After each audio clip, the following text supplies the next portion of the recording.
It is Face It Friday, and despite all the things going on in my personal life, today I'm facing the fact that I'm living my dreams unapologetically unstoppable. For real, y'all. On a daily basis, I continue to close the gap between my desire and reality for myself and others. I'm a three-time best-selling author. The Solutionist Portal, my group coaching slash mastermind community, is up and running. Hmm. I remember when all of this was only a dream that started with an international television show I somehow was blessed to luck into called The Editor's Desk. The truth is, there is much more to come. I'm just getting started. When was the last time you looked back at where you started? Today, I will share a portion of my very first interview on December 10th, 2020, 2 hours before my international show was supposed to go live. I was notified that there was a technical error and the editor's desk could not air my show. I panicked. As my scheduled guest, Dr. Jen Price, the educator and author, and Mr. Archie Messersmith-Bunting, the feelings guy himself, an author in his own right, were already waiting to appear on the show. I called both of them and asked if they would be willing to be on my YouTube channel, which I had not launched or even properly set up yet. Once I had their agreement, I set out to make it happen.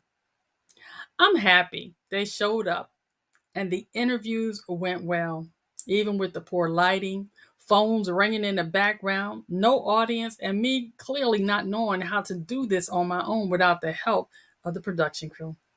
I've come a long way, y'all, since then. I have better equipment. I can now edit my own shows, and I continue to have amazing guests.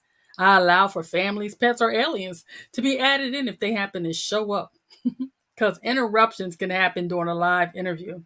So I just go with the flow and have fun. It's a conversation, y'all. I will be forever grateful for my guests helping me to live my best life by taking a chance and being on my very first show on this YouTube channel. The section of the interview I'm sharing today is Archie Messersmith-Bunting. Please be encouraged by Archie's message.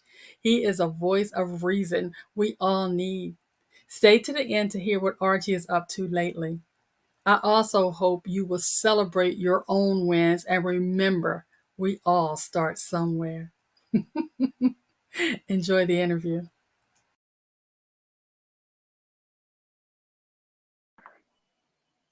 Look, Archie, we pulled this off. We just had Dr. Jen, and now I'm excited that I'm here with the feelings guy himself, Mr. Archie Messersmith-Bunting. I am so excited that you trusted me enough to pivot today and come on talk to me. So talk to me about my gratitude journal and anything else you feel free to talk about today. Well, first of all, if anybody's going to pivot in 2020, it's Miss Belinda. That's number one. Number two, so I watched you and Dr. Price, and I just want to echo what she says. As someone who is a motivational public speaker, I've had to move all of my business online. And so people are like, oh, well, so if it used to cost, it doesn't cost $10. Right. But if it used to cost $10, now it costs $3, right? And I'm like, No. are you kidding? Like it takes so much more work. Her point about the level of the change of the instructional design is exactly right. So as parents are, working through all these pivots, just know that this person back here is working overtime to try to keep your students engaged through a little bitty light. So just want to shout out to Dr. Price and all that she said. Thank you.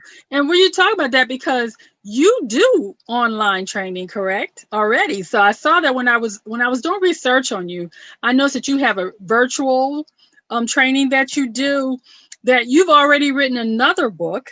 I saw that, I was just like, you have so much that you do as you help people change their mindset and make it okay to be not okay. And I just hope that you'll talk about that some today while you also talk about your journal. And take your time, because I want you to talk to me. Well, I got to give a shout out to Dr. Price first. But yeah, so, as Brenda said, my name is Archie. I'm the feelings guy. And my goal is really to reframe the narrative around mental illness and addiction.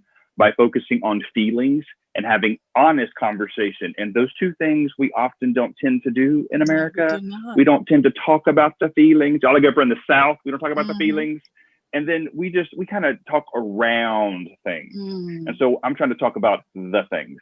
So my work previously was, I would go to colleges, I would go to high schools, I would go to corporations, and I would have these conversations. And in March, everything changed right here.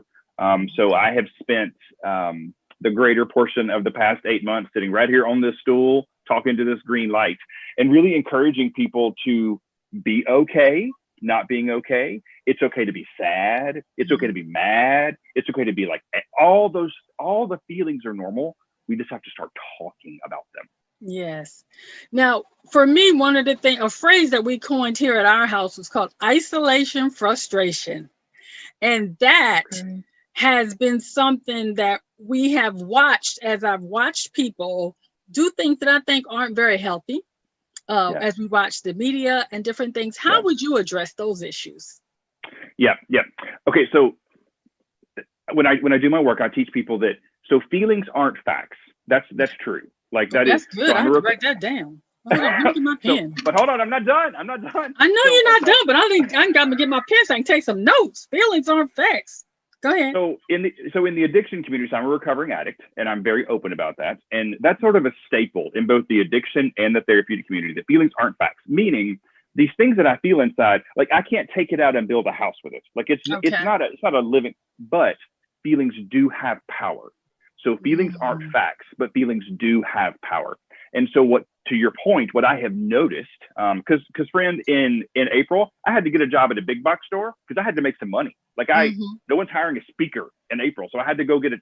And I feel bad for the people who are named Karen, but like the Karens that we're seeing on Instagram, having all these feelings come out. Right. With all of my being, I believe that 9 months ago, that wouldn't have happened.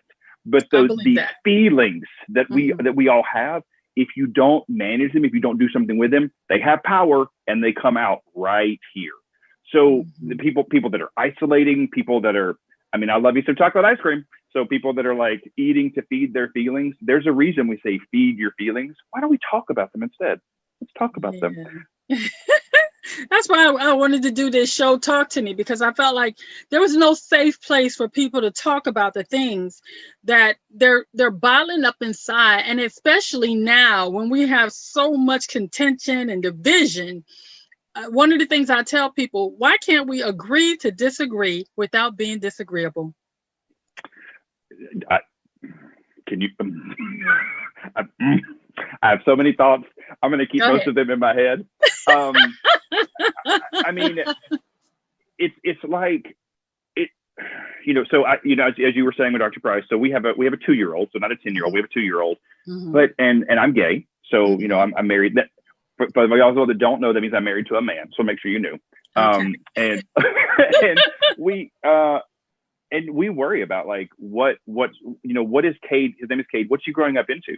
Because it's like you can't even have a conversation anymore without it just going through everywhere.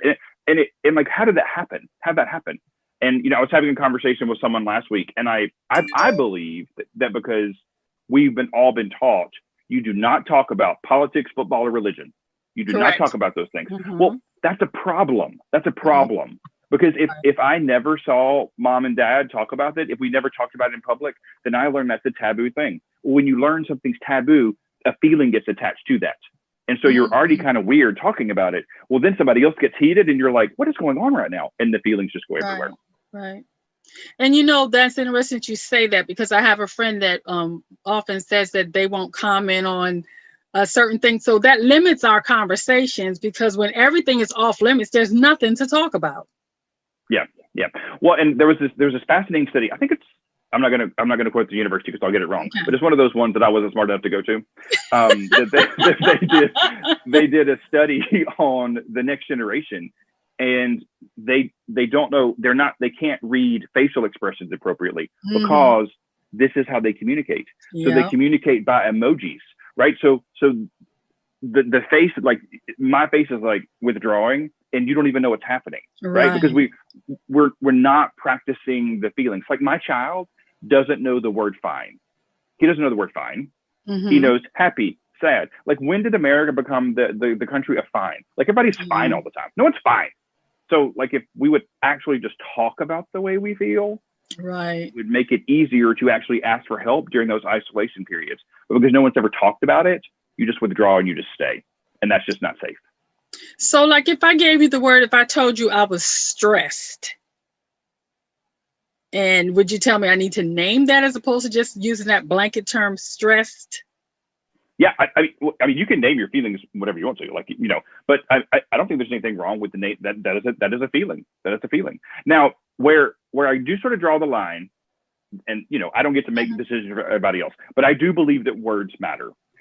And what bothers me is when people say, so I've been diagnosed with major depressive disorder. I have clinical depression, and so it bothers me when people say, "Oh, I'm so depressed," and I'm like, are you really? Or are you sad? Yeah. Are you sad? Are you depressed? Because I know what depression feels like. And I'm not saying that people can't have depressing feelings, but I mean, mental illness is finally something we're talking about in America. Mental illness is not a bad word. I have a mental illness. That doesn't make me any less than anybody else. I just learned to claim that. So I do think it's important, the words that we use, and that one in particular, I think we need to be careful about. And that's a good point, Archie, because I have just begun to stop hiding my diagnosis with post-traumatic stress, with manic depression, and the military sexual trauma, because I lived in shame for so long around those diagnoses that I just would not even discuss it. But what I discovered was that so many people are hiding in shame. And like you said, we're not talking about it. And if they never hear anybody talk about it, how do they then get help for it? So, I mean, let me qualify this by saying she's doing fine, but we discovered about 6 months ago that my mom has ovarian cancer. And what it was really interesting to watch during that experience, that when she, you know, went on the book, was where you go to, like, announce things, there was so many, you know, Sandy, I'll pray for you. Sandy, what do you need? Sandy, da-da-da. Okay. So my mom did nothing to get ovarian cancer. I did nothing to have a mental illness. Why are they not looked at the same? But yet when I say something, people are like, you're so brave. You're so brave. And I'm like, am I brave, or am I just alive? Like, what's the deal here? Like, why do you have to be brave to say what you just said for people to hear? Why can't it just be, what can I do for you? How can I help? Instead of, you're so brave. I think that goes back to the fact what you said earlier about, because if we don't talk about something, then it seems brave that someone would say, I've been diagnosed with PTSD, and people they applaud you, and oh, how wonderful that you actually are doing a TV show. You showed up today. And I'm thinking, so did you. So that is interesting to me, that I would love, like you, to change the narrative about how people see it. Not only how people see it, but how I see myself. Because I spent years on a couch, and I must tell the people that will eventually see this, that Archie has just been a breath of fresh air in my life. The way he sees things, and just the brief times that we've had time to conversate and talk, you often say something that changed the way I view what I'm dealing with on a daily basis. And I thank you for that. When you are dealing with different people, because your website had a lot of things about college kids and different things. Is there a group that you particularly focus on, or is your practice open to just a person that is in need of help in the mental area? Sure. Well, first of all, thank you for your kind words, and I could echo them right back to you, because it's nice to see another person who has claimed their authenticity and just says, you know, here I am. You know, that the song from The Greatest Showman, like, this is me. This is me. Like, this is what you got. So I do want to say, for the humans out there, I'm not a therapist. I'm not trying to be a therapist. I'm not going back to school. I've got my 2 degrees and I am good. So I do not do therapy sessions of any kind. I talk about how I have found my paths Mm-hmm. So my work for the past many years has been in the world of college students. And in the past year or so, I've begun expanding that to high schools and to corporate America, because I realized that the message is the message is the message.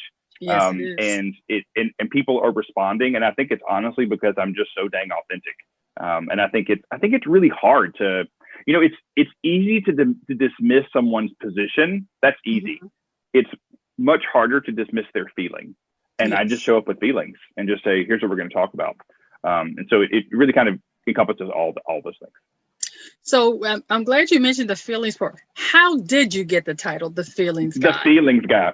Yeah. Well, I mean, it started as a joke, like, Mm-hmm. a lot of things in life do, because I am one of a few men who are just, talk about feelings. And I kind of do it so much that someone said, you should be the feelings guy. And I was like, ooh, let me see if that is taken. It's not taken. And there it goes.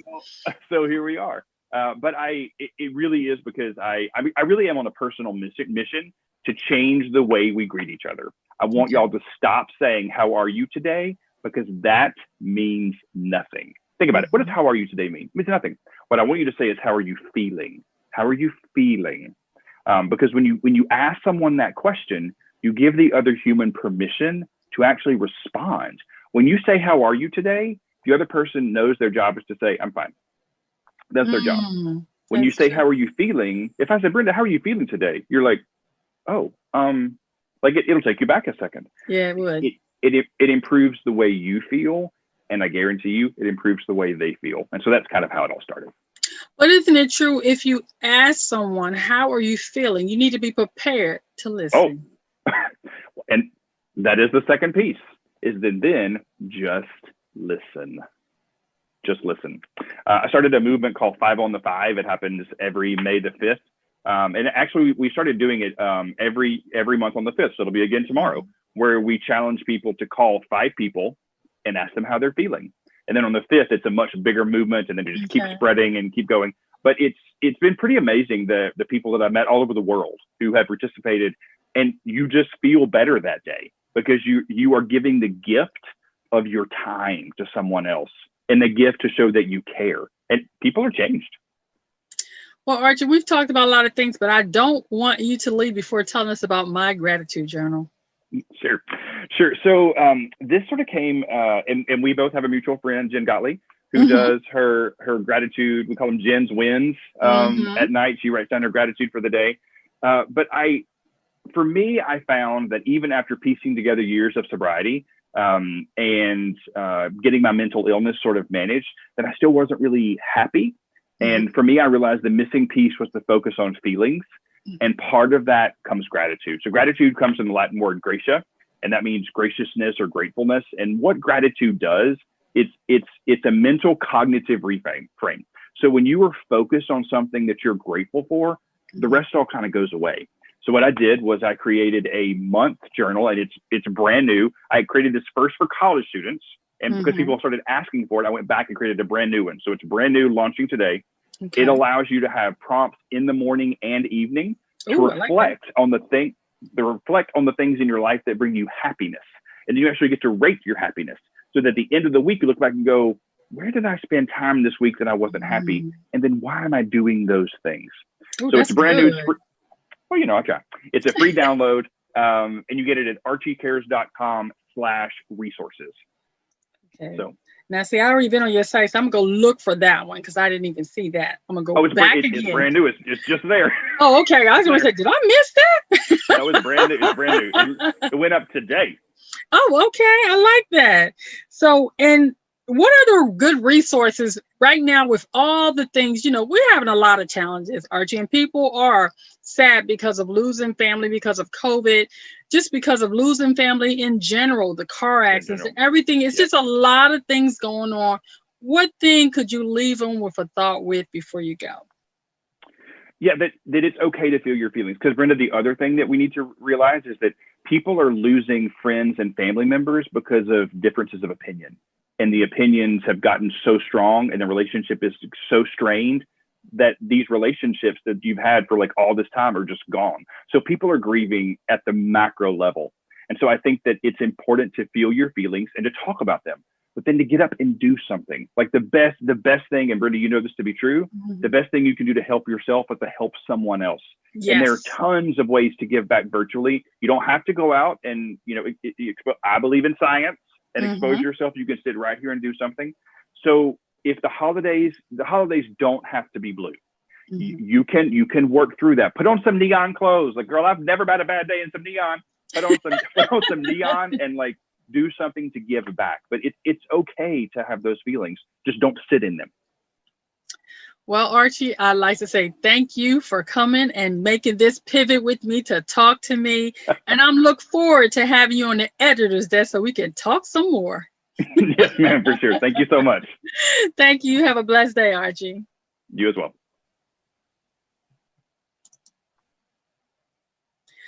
Well, everyone, I did it. I was able to still have my guests get their time to talk about what's important to them and to share with you some of the people that I think are absolutely amazing. And Archie, the feelings guy, helps us feel better with it's okay that sometimes you're just not okay. Today, I'm more than okay because today I did a pivot. At the last minute, the editor's desk was unable to come live on air. So on the fly, I had to pivot and do this. And I'm excited and proud of myself that I did. Talk to me segment. There will be more of them. Be blessed, everybody. Yeah, y'all. I'm stacking my deck to my success and I'm enjoying it. Okay, here's the update I promised you. Archie is out doing his thing and is now also part of Campus Speaks. He is saving lives one high energy, dynamic presentation at a time. He believes that self care is selfless. Your mental health matters, and that our feelings and emotions are not to be ignored. With programs focused on mental health, addiction, suicide prevention, and leadership development, Archie continues to make an impact. Learn more about Archie Messersmith-Bunting at his website, Archie Cares, or click the QR code.